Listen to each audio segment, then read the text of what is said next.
एक सर्वे के अकॉर्डिंग सबसे ज्यादा क्वेश्चन जो एक एस्ट्रोलॉजर से पूछे जाते हैं उनमें से मैरिज एक है और दूसरा सबसे इंपॉर्टेंट है करियर।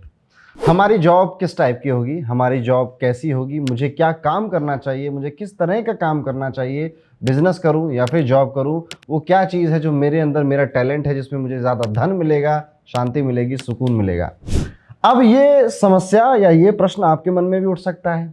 आप कहीं पे काम कर रहे हैं, बिल्कुल डिससेटिस्फाइड हैं, तब भी आपके मन में ये सवाल उठ सकता है कि क्या मैं बिल्कुल सही जगह पर हूँ। और अगर कहीं काम कर रहे हैं, बिल्कुल खुश हैं, तो आज आपको पता चलेगा कि हॉरोस्कोप एस्ट्रोलॉजी की पावर क्या होती है। जी हाँ, आज के इस पूरे वीडियो में हम बात करेंगे कि आपका करियर, आपका प्रोफेशन आप कैसे प्रिडिक्ट करते हैं अपनी खुद की कुंडली को देखकर। युद्ध में उतर रहे हैं, ज्योतिष सीखना एक युद्ध के बराबर है। तो जब आप युद्ध में उतरते हैं तो आपके पास हथियार होने चाहिए, और आज के इस युद्ध में आपका हथियार होगी आपकी लग्न कुंडली। तो आपकी लग्न कुंडली आपके पास होनी चाहिए। अगर पहले से मौजूद है तो उसे ओपन कर लीजिए, और नहीं है अगर आपके पास आपकी कुंडली तो दुनिया भर के ऑनलाइन फ्री सॉफ्टवेयर अवेलेबल हैं। गूगल पे जाइए, टाइप करिए फ्री कुंडली, वहाँ पे कई सारे ऐप आ जाएंगे, कई सारी वेबसाइट आ जाएंगी। उनमें अपना डेट ऑफ बर्थ, अपना नाम, अपना बर्थ टाइम और अपना बर्थ प्लेस फिल करिए। आपके सामने आपका लग्न चार्ट ओपन हो जाएगा। देखिए, ये कुछ इस तरह की कुंडली नज़र आएगी जैसा कि आप स्क्रीन पर देख सकते हैं। आपको ये चाहिए, लग्न कुंडली चाहिए। यहाँ पर आपको कई तरह के और चार्ट भी नज़र आएंगे, पर अभी हमारे लिए मोस्ट इम्पॉर्टेंट सिर्फ आपका लग्न चार्ट है। इसको ही हमें ध्यान में देना है और हमें इसमें ज़्यादा कुछ नहीं सोचना है। पर जिन्होंने पहली बार कुंडली खोली है वो कैसे समझेंगे, तो देखिए, ये हमेशा आपका फर्स्ट हाउस होता है। चाहे मेरा हो, चाहे आपका हो, चाहे आपके बगल में पड़ोसी का हो, हमेशा फर्स्ट हाउस यही रहेगा, नहीं चेंज होगा। यहाँ पे जो नंबर लिखे होते हैं ये राशि के नंबर हैं। तो 12 राशियाँ होती हैं। पहला नंबर मेष का है, दूसरा वृषभ का है, तीसरा मिथुन राशि का है। ऐसे करके 1 से लेके 12 तक हर एक राशि का नंबर है, वो आप अपनी स्क्रीन पर देख सकते हैं। तो अब आप राशियों को यहाँ पे नाम से नहीं लिखा जाता, उनके नंबर से रिप्रेजेंट किया जाता है। तो जैसे फर्स्ट हाउस तो यही रह गया, और यहाँ पे 3 नंबर की राशि बैठी है, यानी कि पहले घर में मिथुन राशि है। बस इतना अगर आपको समझ में आ गया तो अब यही पूरी चीज़ आप एंटी क्लॉकवाइज घुमा दीजिए, एक एक चीज़ बढ़ती जाएगी। जैसे कि पहला हाउस ये था तो ये हो जाएगा आपका दूसरा हाउस। यहाँ पे 3 नंबर की राशि थी तो यहाँ पे देखिए 4 नंबर की राशि है। अब ये दूसरा था तो ये हो जाएगा तीसरा हाउस, और यहाँ पर हो जाएगी 5 नंबर की राशि। और ऐसे ही ये बढ़ता रहेगा, ऐसे ही ये सिग्निफिकेंटली बढ़ता रहेगा। मैं आपको स्क्रीन पर एक चार्ट दिखा रहा हूँ जिसमें हर एक हाउस का नंबर लिखा है। याद रखिएगा, राशि का नंबर यहाँ नहीं लिखा है, हाउस रिप्रेजेंट हो रहा है। तो पहला हाउस कौन सा है, 11वां कौन सा है, 12वां कौन सा है, ये आपको समझ में आ गया। ओके, हाउस समझ में आ गए, राशियां 12 होती हैं, हर राशि का फिक्स नंबर है, वो आपको समझ में आ गया। अब तीसरी जो इंपॉर्टेंट चीज हॉरोस्कोप में होती है वो है आपका प्लैनेट। 9 ग्रह होते हैं जिसमें से राहु केतु सेलेस्टियल यानी कि आसमान में दिखाई नहीं देते हैं, छाया ग्रह माने जाते हैं। बाकी के 7 हमारी सेलेस्टियल बॉडीज होती हैं, सूर्य, चंद्र, बुध, शुक्र, मंगल, शनि और जुपिटर। तो इस तरह से ये 9 प्लैनेट्स हो गए। अब करियर की बात कर रहे हैं तो इसे कैसे देखना है। देखिए, अगर मैं आपकी कुंडली में या जो आपकी स्क्रीन के सामने कुंडली खुली है इसमें कहूँ कि ये तो चलो पिक्चर में आपने सब कुछ लिख दिया, लेकिन अगर इसे एक टेबल में लिखो तो आप ये टेबल देख सकते हैं। यहाँ पर सारे प्लैनेट्स लिखे हुए हैं, वो किस राशि में बैठे हैं और कितनी डिग्री में बैठे हैं ये भी मेंशन है।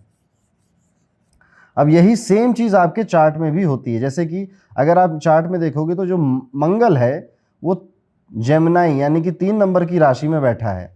अब यहाँ पर भी देखो तो लिखा है मंगल मिथुन राशि जेमिनाई 3 नंबर की राशि है। 2 डिग्री यहाँ पे लिखी हुई है, तो आप अगर ध्यान से देखोगे तो मंगल के नीचे छोटा सा 2 लिखा हुआ है। तो हर एक चीज़ जो आपकी इस कुंडली में बनी हुई है एक्चुअल में वो यहाँ पे इस टेबल में भी लिख दी गई है। अब आपको जो फाइंड आउट करना है वो डिग्री पे ध्यान देना है। आपको करियर की बात होगी तो डिग्री पे ध्यान देंगे। यहां पर आपको दिखनी है second highest degree of the planet. फिर से रिपीट करूंगा, सेकंड हाईएस्ट डिग्री। चलिए, अब यहां पर कुछ चीजें आपको कट करनी है, बहुत कंफ्यूजन नहीं रखनी। जैसे कि राहु केतु को इग्नोर करना है, तो राहु केतु से हमें कोई मतलब नहीं, तो इस वाले पार्ट से हमें कोई मतलब नहीं है।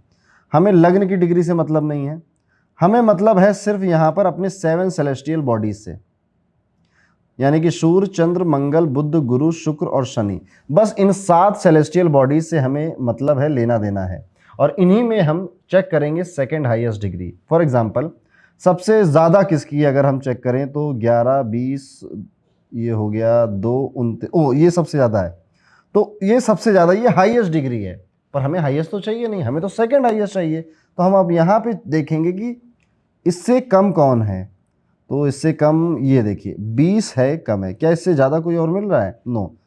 तो यहाँ पे जो सेकंड हाईएस्ट डिग्री है वो चंद्रमा की है इस कुंडली में, और वो कर्क राशि में बैठा है और वो 20 डिग्री का है। बस दोस्तों आपका काम हो गया। आपको बस ये फाइंड आउट करना था कि वो प्लेनेट कौन सा है और वो किस राशि में बैठा है। आप कुंडली में आ जाइए, ये देखिए चंद्रमा चौथे नंबर की राशि में बैठा है और किस हाउस में बैठा है? सेकंड हाउस में बैठा है। अगर आपको ये तीन चीजें पता चल गई, प्लेनेट कौन सा है, सेकंड हाईएस्ट डिग्री का, किस राशि में बैठा है और किस हाउस में बैठा है, ये तीन चीज नोट कर दीजिए और पूरा वीडियो आप देखिए, आपको अपने करियर प्रोफेशन के बारे में नॉलेज मिल जाएगी। तो ये था, अभी क्या था वार्म अप करते हैं ना, कोई लंबी लड़ाई करनी होती है, तो ये वार्म अप था। आपने कुंडली देखी, अपना प्लेनेट, राशि और हाउस पता कर लिया, तीन चीजें पता कर गई। अब इन तीन चीजों को हम समझेंगे कि हमारा करियर कैसे अफेक्ट करता है।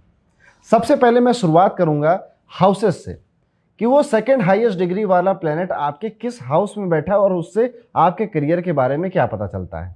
शुरुआत करेंगे फर्स्ट हाउस से। सो दोस्तों फॉर एग्जांपल फर्स्ट हाउस में आपका सेकंड हाईएस्ट डिग्री का प्लेनेट बैठा, ये है आपका फर्स्ट हाउस। हाउसेस क्या बताते हैं? तीन चीजें हैं ना, हाउसेस हैं, प्लेनेट है और राशि है। तो हाउसेस क्या बताते हैं?